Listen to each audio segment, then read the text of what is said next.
주는 말씀은 예레미야 26장입니다. 함께 드라마 성경으로 묵상하겠습니다. 제 26장. 유다의 왕 요시야의 아들 여호야김이 다스리기 시작한 때 여호와께로부터 이 말씀이 임하여 이르시되, 여호와께서 이와 같이 말씀하시니라. 너는 여호와의 성전뜰에 서서 유다 모든 성읍에서 여호와의 성전에 와서 예배하는 자에게 내가 네게 명령하여 이르게 한 모든 말을 전하되 한마디도 감하지 말라. 그들이 듣고 혹시 각각 그 악한 길에서 돌아오리라. 그리하면 내가 그들의 악행으로 말미암아 그들에게 재앙을 내리려 하던 뜻을 돌이키리라. 너는 그들에게 이와 같이 이르라. 여호와의 말씀에 너희가 나를 순종하지 아니하며 내가 너희 앞에 둔 내 율법을 행하지 아니하며 내가 너희에게 나의 종 선지자들을 꾸준히 보내 그들의 말을 순종하라고 하였으나 너희는 순종하지 아니하였느니라. 내가 이 성전을 실로같이 되게 하고 이 성을 세계 모든 민족의 저주거리가 되게 하리라. 예레미야가 여호와의 성전에서 이 말을 하매 제사장들과 선지자들과 모든 백성이 듣더라. 예레미야가 여호와께서 명령하신 말씀을 모든 백성에게 전하기를 마치매 제사장들과 선지자들과 모든 백성이 그를 붙잡고 이르되, 내가 반드시 죽어야 하리라. 어찌하여 내가 여호와의 이름을 의지하고 예언하여 이르기를 이 성전이 실로같이 되겠고 이 성이 황폐하여 주민이 없으리라 하느냐 하며 그 모든 백성이 여호와의 성전에서 예레미야를 향하여 모여드니라. 유다의 고관들이 이 말을 듣고 왕궁에서 여호와의 성전으로 올라가 여호와의 성전 세 대문의 입구에 앉으매 제사장들과 선지자들이 고관들과 모든 백성에게 말하여 이르되, 이 사람은 죽는 것이 합당하니 너희 귀로 들음같이 이 성에 관하여 예언하였음이라. 예레미야가 모든 고관과 백성에게 말하여 이르되, 여호와께서 나를 보내사 너희가 들은 바 모든 말로 이 성전과 이 성을 향하여 예언하게 하셨느니라. 그런즉 너희는 너희 길과 행위를 고치고 너희 하나님 여호와의 목소리를 청종하라. 그리하면 여호와께서 너희에게 선언하신 재앙에 대하여 뜻을 돌이키시리라. 보라, 나는 너희 손에 있으니 너희 의견에 좋은 대로 옳은 대로 하려니와 너희는 분명히 하라라. 너희가 나를 죽이면 반드시 무죄한 피를 너희 몸과 이 성과 이 성 주민에게 돌리는 것이니라. 이는 여호와께서 진실로 나를 보내사 이 모든 말을 너희 귀에 말하게 하셨습니다. 고관들과 모든 백성이 제사장들과 선지자들에게 이르되, 이 사람이 우리 하나님 여호와의 이름으로 우리에게 말하였으니 죽일 만한 이유가 없느니라. 그러자 그 지방의 장로 중 몇 사람이 일어나 백성의 온 회중에게 말하여 이르기를, 유다의 왕 히스기야 시대에 모레셋 사람 미가가 유다의 모든 백성에게 예언하여 이르되, 만군의 여호와께서 이와 같이 말씀하셨느니라.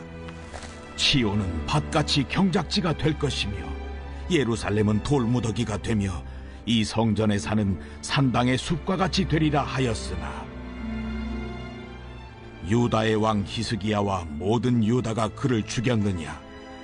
히스기야가 여호와를 두려워하여 여호와께 간구하매 여호와께서 그들에게 선언한 재앙에 대하여 뜻을 돌이키지 아니하셨느냐? 우리가 이같이 하면 우리의 생명을 스스로 심히 해롭게 하는 것이니라. 또 여호와의 이름으로 예언한 사람이 있었는데 곧 기란 여아림 스마야의 아들 우리야라. 그가 예레미야의 모든 말과 같이 이 성과 이 땅에 경고하여 예언하매 여호야김 왕과 그의 모든 용사와 모든 고관이 그의 말을 듣고서 왕이 그를 죽이려 하매 우리야가 그 말을 듣고 두려워 애굽으로 도망하여 간지라. 여호야김 왕이 사람을 애굽으로 보내되 곧 악볼의 아들 엘라단과 몇 사람을 함께 애굽으로 보냈더니 그들이 우리야를 애굽에서 연행하여 여호야김 왕에게로 그를 데려오매 왕이 칼로 그를 죽이고 그의 시체를 평민의 묘지에 던지게 하니라. 사반의 아들 아이감의 손이 예레미야를 도와주어 그를 백성의 손에 내어주지 아니하여 죽이지 못하게 하니라. 아멘. 오늘도 우리 주님 앞에 나온 우리 성도님들을 환영하고 축복합니다. 오늘의 말씀의 주제는 믿음의 배짱이라는 주제를 가지고 함께 하나님의 말씀을 나누도록 하겠습니다. 계속해서 예레미야의 그 말씀을 나누고 있는데 1장은 예레미야의 그 소명에 대해서, 2장부터 25장까지는 왜 유다 백성들이 망하기까지 할 수밖에 없었는지 원인과 결과에 대해서 증거하고 있고요. 오늘부터 45장까지는 예루살렘 함락 전후와 바벨론 그 포로 전후에 있었던 여러 일들에 대해서 증거하고 있습니다. 오늘 2절 3절부터 볼 텐데 이 9절에서 예레미야의 그 간절함과 심각성을 한번 볼 수 있습니다. 2절과 3절입니다. 여호와께서 이와 같이 말씀하시니라. 너는 여호와의 성전 뜰에 서서 유다 모든 성읍에서 여호와의 성전에 와서 예배하는 자에게 내가 내게 명령하여 이르게 한 모든 말을 전하되 한마디도 감하지 말라. 그들이 듣고 혹시 각각 그 악한 길에서 돌아오리라. 그리하면 내가 그들의 악행으로 말미암아 그들에게 재앙을 내리려 하던 뜻을 돌이키리라. 하나님께서 예레미야 선지자에게 유다 백성들에게 말씀을 전하라고 합니다. 근데 어떻게 전하냐? 하나님의 말씀을 감하지 말고 한마디도 빼지 말고 유다 백성들에게 너 내 말을 전해라고 이렇게 이야기하고 있습니다. 한마디도 빼먹지 말고 전해. 이 말만 봐도, 이 문장만 봐도 지금 상황이 얼마나 심각한지 알 수 있습니다. 한마디도 빼지 말라는 것은요, 하나님께서 이제 백성들을 보실 때에 조금만 못들 하나하나 또한 보시겠다라는 그런 의미가 됩니다. 메시지는 어떤 메시지였나요? 너희들이 백성들이 악한 길에서 돌아오면 하나님께서는 내리려던 재앙을 돌이키겠다라는 그런 메시지입니다. 그런데 유다 백성들이 악한 길에서 돌아와야 되는데 여기서는 각각이라는 단어를 씁니다.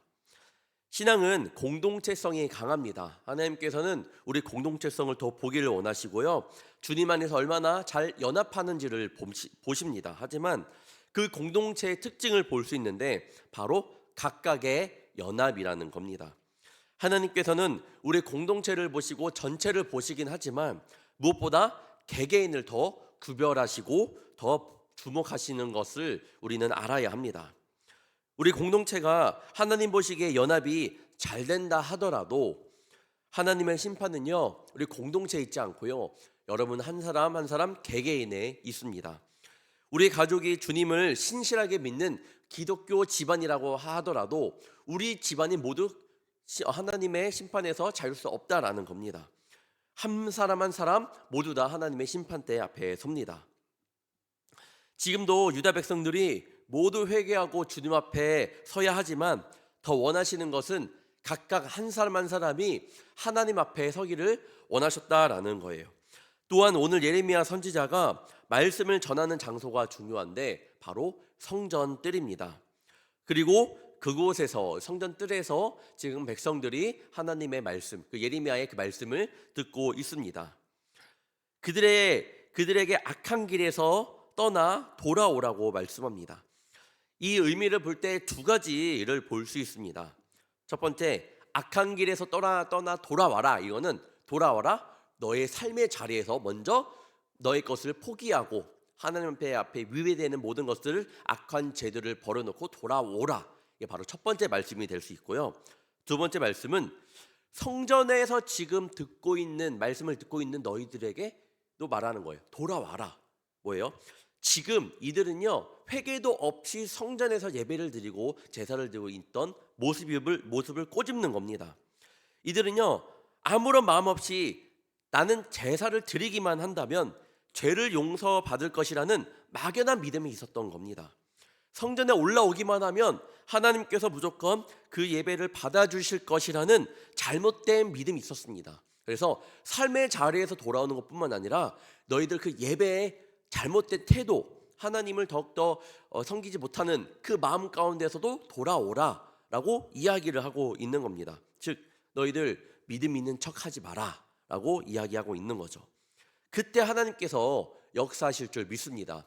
삶의 자리에서 죄를 버리고 돌아올 뿐만 아니라요, 돌아왔으면요 하나님의 자녀로 서야 하지, 그냥 말로만 나는 죄를 짓지 않고 주님 세상 승리하고 돌아왔습니다 하는데 예배 가운데 주님 앞에 바로 서지 않으면요 그 예배는 하나님께서 귀 받지 않으신다라는 말씀이 됩니다. 이어서 예레미야 선지자의 메시지는 이렇게 이어집니다. 4절부터 6절 보겠습니다.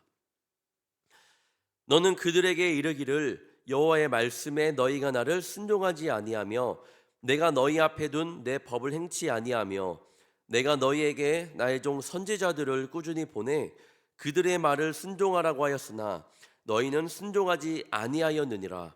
내가 이 성전을 실로같이 되게 하고 이 성을 세계 모든 민족의 저주거리가 되게 하리라 하셨느니라. 하나님께서는 자기의 백성들이 이 말씀에 순종하기 위해서 꾸준히 보냈다고 합니다. 하나님의 자녀들을 꾸준히 보냈다고 해요.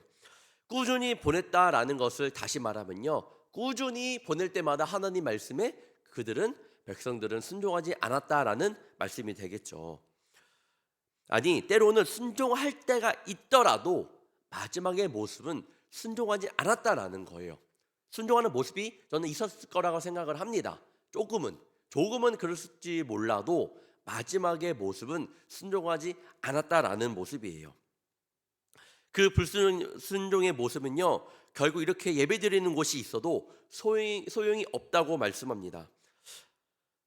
아무리 우리가 교회에서 열심히 예배를 드리고 사명을 감당하더라도 결국 마지막에 내가 주님 앞에 순종하는 모습이 없다면 그 예배와 사명을 감당하는 것이 무슨 소용이 있겠습니까? 주님 앞에 끝까지 순종하는 그런 주의 자녀가 되어야 합니다. 우리 불꽃교회도 하나님 보시기에 귀한 교회가 되기 위해서는 나는 아무것도 안 왔는데 좋은 교회가 된다? 절대 말이 안 됩니다. 그럴 수가 없습니다. 우리 교회가 하나님께 칭찬받는 교회가 되기 위해서는 우리 공동체가 주님의 말씀을 잘 지키는데 최선을 다해 뿐만 아니라 우리 성도님들 개개인이 주님 앞에 바로 서야 합니다. 그래야지 우리 교회가 좋은 교회가 하나님 보시기에 칭찬받는 교회가 되는 겁니다. 한 분 한 분 주님 앞에 바로 서셔서 주님께 칭찬받는 우리 성도님들 되시길 축원합니다. 이렇게 예레미야는 정말 하나님의 말씀을 가감없이 전했습니다. 그때 그에게 돌아온 것은 어떤 모습이었을까요? 8절 9절입니다. 예레미야가 여호와께서 명령하신 말씀을 모든 백성에게 전하기를 마침에 제사장들과 선지자들과 모든 백성이 그를 붙잡고 이르되 내가 반드시 죽어야 하리라. 어찌하여 내가 여호와 이름을 의지하고 예언하여 이르기를 이 성전이 실로같이 되겠고 이 성이 황폐하여 주민이 없으리라 하느냐 하며 그 모든 백성이 여호와의 성전에서 예레미야를 향하여 모여드니라. 예레미야 선지자가 하나님의 말씀에 순종하여 담대하게 그 말씀을 선포하였을 때 눈물 흘리며 그들이 회개함으로 돌아온 모습이 없었습니다. 그에게 오히려 돌아온 모습은 예레미야를 죽이겠다라는 살해 위협이었습니다. 제사장들과 선지자들과 백성들이 예레미야 선지자를 붙잡고 말하기를 반드시 너를 죽일 것이다 라고 이렇게 이야기를 하고 있는 장면입니다. 이와 같은 모습도 있습니다. 사도 바울이 이 3차 전도 여행을 마치고 예루살렘에 돌아왔을 때에 이 복음을 싫어했던 유대인들이 그를 죽이려고 결의한 사람들이 40명이나 있었습니다. 그 결의가 얼마나 강했던지 그를 죽이기 전에는 먹지도 아니하고 마시지도 아니하겠다라고 말씀을 합니다. 우리가 하나님을 믿을 때에 때로는 고난과 역경이 있잖아요. 성경에 보면요 정말 더했던 것 같아요. 참 이렇게까지 심했나 할 정도로 그런 많은 그런 내용들이 많이 나옵니다. 그것도 세상의 사람들로부터 역경과 고난을 당한 게 아니죠. 성경에서는 그래도 하나님을 믿는 이들이 지금 예레미야 그리고 또 바울을 그렇게 위협하고 있었습니다. 그때 예레미야의 그 선지자의 담대함을 보시길 바랍니다. 12절 13절입니다. 예레미야가 모든 고관과 백성들에게 말하여 이르되 여호와께서 나를 보내사 너희가 들은 바 모든 말로 이 성전과 이 성을 향하여 예언하게 하셨느니라. 그런즉 너희는 너희 길과 행위를 고치고 너희 하나님 여호와의 목소리를 청종하라. 그리하면 여호와께서 너희에게 선언하신 재앙에 대하여 뜻을 돌이키시리라. 예레미야 선지자는 종교 지도자들을 비롯한 고관들과 백성들에게 나로 하여금 성전과 예루살렘을 향하여 말씀을 전하게 하신 이는 하나님이다 라고 이야기를 합니다. 그리고 담대하게 또한 이렇게 말합니다. 그런즉 너희는 너희 길과 행위를 고치고 하나님의 목소리를 청종하라 라고 이렇게 이야기를 합니다. 하나님을 믿으려면 이렇게 믿어야 합니다. 어떤 역경과 고난이 오더라도 하나님께서 나와 함께 해주신다는 마음으로 지금 하나님께서 나를 이끌어 주신다는 그 믿음을 가지고 세상 앞에 나아가야 합니다. 때로는 쓴소리, 싫은 소리, 어려운 상황이 닥칠지라도 세상 한번 부딪혀 봐야 합니다. 예레미야 이 선지자의 담대한 모습을 배워야 합니다. 바로 믿음의 배짱을 가져야 한다라는 것이죠. 저는 목회자의 아들이 아닙니다. 아버지는요 그냥 평범한 회사를 다녔습니다. 그렇다고 당시에 믿음이 좋았냐? 그것도 아니었어요. 저희 아버지는 장로의 직분을 받지도 않았습니다. 근데 지금 모습으로 보면 그래도 장로님이 되지 않으셨을까 하는데요. 그때는 회사 다니실 때는 다들 저도 아버지 통해서 우리 성도님들을 느낄 텐데 바쁘시고 때는 약주 많이 하시다 늦게 들어오시고 어릴 때는 아버지의 얼굴을 본 기억이 없을 정도입니다. 어느 날 이제 신학생 때 이제 길을 가다가 어떤 형이 물어보더라고요. 아빠가 목사님이냐? 그래갖고 아닌데요. 그러면 장로님이시냐? 아닌데요. 뭐 집안에 목사님이 있냐? 계시냐? 아닌데요. 그럼 너 해골이네 이러는 거예요. 그러니까 우리 신학생들 안에서는 지금은 아니에요. 지금 아닌데 몇 년 전에 제가 2007년이 2007학번이니까요. 재수하고 들어갔으니까 한참 오래된 일이에요. 지금은 그렇지 않다라는 것. 아무튼 그때 그 형이 좀 그랬던 기억이 납니다. 그때는 몰랐는데 지금 생각해 보면 왜 형이 그렇게 말했을까? 좀 상처가 되기도 하는 것 같아요. 마음 가운데 나는 그렇게 태어나고 싶은 태어난 것도 아니고 그냥 나는 아버지도 자랑스러워하고 있는데 왜 그렇게 했을까? 그러면서 목회를 하면서 때로는 그런 상황을 봅니다. 친구들의 동기들 가운데에 이제 목사님 자녀분들 보면 때로는 그렇게 좋은 길을 가는 청년 보게 되고 어떻게 보면 좋은 길을 간다기보다는 발이 이제 시야가 넓어요. 확실히 목사님 자녀들은 시야가 넓어서 참 부러운 것도 있고 목회 특히 제일 부러웠던 거는 목사로서 영적인 권위를 가지고 이끌어 주시는 것을 볼 때 제일 부럽더라고요. 지금은 아버지와 함께 믿음을 얘기하지만 그렇게 영적으로 이끌어 주지는 못하고 계시거든요. 하지만 그런 목사님들 볼 때마다 친구들 볼 때마다 제일 부러웠습니다. 때로는 저 그 마음 가운데 참 나도 그런 아버지가 있었더라면 그런 생각을 합니다. 당연히 지금도 감사하지만 그런 마음이 들 때마다 어떤 생각을 하느냐? 그래도 하나님, 저는 뒤에 하나님이 계시잖아요. 이런 믿음의 배짱이 있는 것 같습니다. 두렵지 않아요. 제가 어떤 사역지를 알아볼 때도 전혀 어느 한 사람의 도움도 받지 않고 저는 이 자리까지 왔던 것 같아요. 다 돌아보면 다 하나님의 은혜였던 것 같고 역시 하나님이었구나라는 그런 믿음의 배짱이 있는 것 같습니다. 우리 세상 살아갈 때에 그런 배짱이 있어야 합니다. 예수 믿는 자녀들이 그 정도는 있어야 되지 않을까요? 세상 한번 싸워 붙어봐야 됩니다. 상황이 녹록치 않아도 그런 믿음의 자녀가 되어야 하지 않겠나요? 예레미야의 그 믿음을 본받기를 원합니다.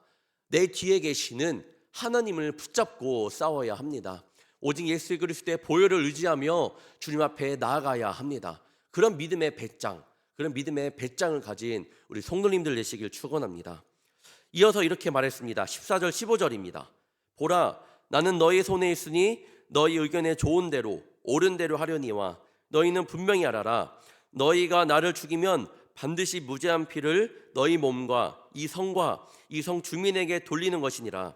이는 여호와께서 진실로 나를 보내사 이 모든 말을 너희 귀에 말하게 하셨습니다. 예레미야 믿음의 배짱 정말 대단하지 않나요? 한번 해보라는 겁니다.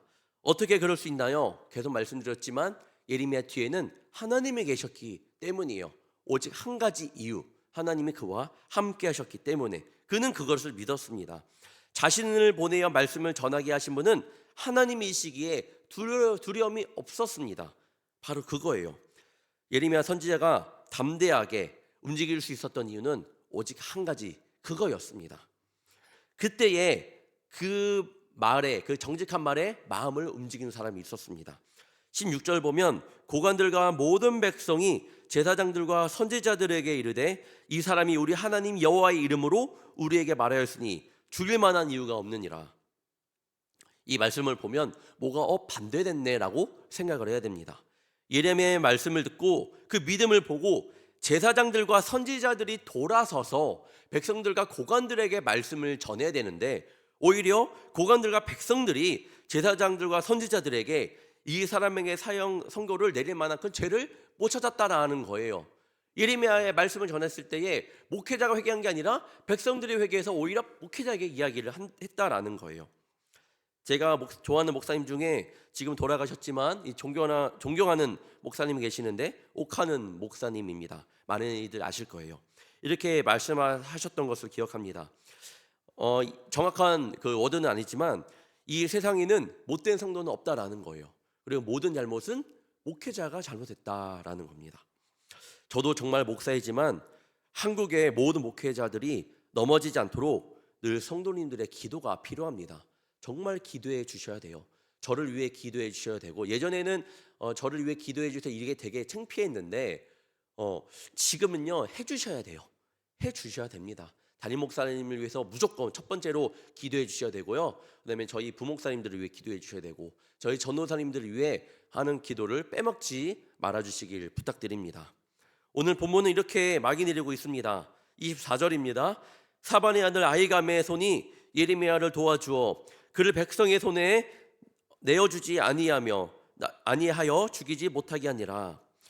예레미야 선지자는 위험에 처해 있었지만 하나님께서 예배하신 아히감의 도움으로 살아나게 되었다고 말씀을 하고 있습니다. 아히감은 요시야 왕 때에 서기관을 지냈고 신앙 개혁을 지지했던 그런 사람이었습니다. 언제나 하나님의 일을 할 때에 도와주는 사람이 있습니다.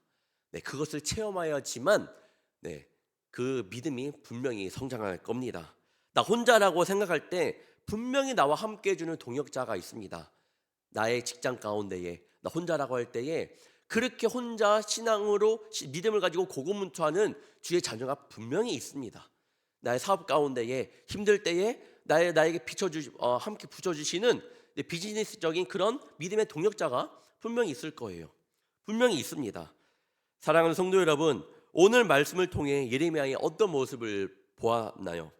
그가 보여주었던 순종의 모습들, 그리고 믿음의 배짱 있는 모습들, 그리고 그가 그렇게 할 수 있었던 이유는 자신의 힘이 아닌, 자신의 능력이 아닌 내 자신의 뒤에 있었던 그 하나님을 의지했던, 그리고 분명히 자신이 붙들었던 그 하나님의 말씀, 그렇기 때문에 예레미야는 가능했던 겁니다. 그렇기 때문에 예레미야가 믿음의 배짱을 가질 수 있었던 겁니다. 우리 그런 믿음을 2024년 새해 가운데 우리 마음에도 깊이 새기기를 바랍니다. 그래서 하나님의 뜻 안에서 번성하는 귀한 한 해가 되기를 원합니다. 말로만 하나님의 뜻 안에서 번성하자라는 그런 말씀이 아니라 정말 우리가 믿음의 그 배짱 있는 모습을 가지고 또 주님을 사랑하는 마음을 가지고 또한 말씀을 회복하여서 하나님의 뜻이 얼마나 기쁜지, 얼마나 보화인지 그 보화를 찾는 우리 성도님들 되시기를 주님의 이름으로 축원합니다. 기도하겠습니다. 사랑의 주님, 오늘 예레미야의 그 믿음의 배짱을 봅니다. 예레미야 선지자가 어려운 상황 속에서 하나님의 그 말씀을 가감없이 믿는 그대로 전합니다. 또한 하나님의 말씀을 전했지만 오히려 돌아오는 것이 위협이었을 때에 주눅들지 않았음을 또한 봅니다. 우리도 그러한 예레미야의 믿음을 본받게 하여 주옵소서. 우리가 살아가면서 때로는 하나님의 자녀임을 나타내거나 보여줘야 할 때가 있으며 또한 믿음의 모습을 가지고 행해야 할 때가 있습니다. 그때에 주님, 나의 뒤에 살아계신 그리고 전지전능하신 하나님을 믿고 하나님의 자녀로서 배짱 있는 믿음을 세상 가운데 보이게 하여 주시옵소서.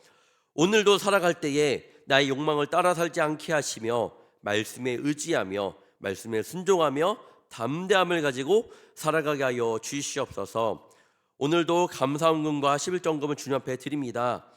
드린 예물을 주께서 받아주시며 또한 예물을 드린 귀한 마음을 축복하여 주사 언제나 물질에 계신 하나님께서 이 모든 것을 다스리심을 잊지 않게 하여 주시옵소서.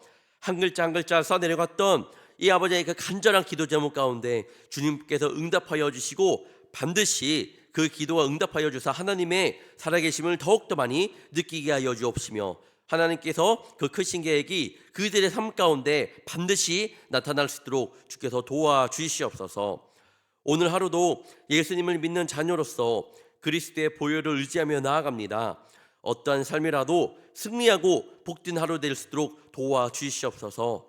우리의 삶 가운데 베풀어 주신 은혜를 마음껏 누릴 줄 믿사오며 이 모든 말씀 예수님의 이름으로 간절히 기도옵나이다. 아멘.